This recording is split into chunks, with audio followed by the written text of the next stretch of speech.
ఎవడి లోకంతో స్నేహం చేయగొరును వాడు దేవునికి శత్రువగును. యాకోబు 4:4.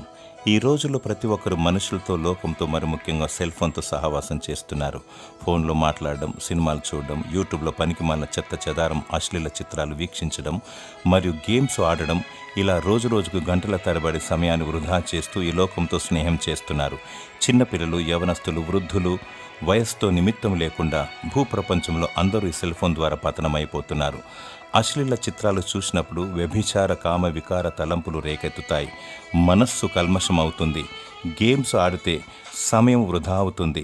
చివరకు ఆత్మహత్యకు దారితీస్తుంది. కనీసం దేవునికి 2 గంటల 40 నిమిషాల సమయం ప్రతిరోజు ఇవ్వాలి. లోకంతో, సెల్ ఫోన్తో సహవాసం చేస్తే ఆత్మీయంగా చనిపోతావు. దేవునితో సహవాసం చేస్తే నిత్య జీవాన్ని పొందుకుంటావు.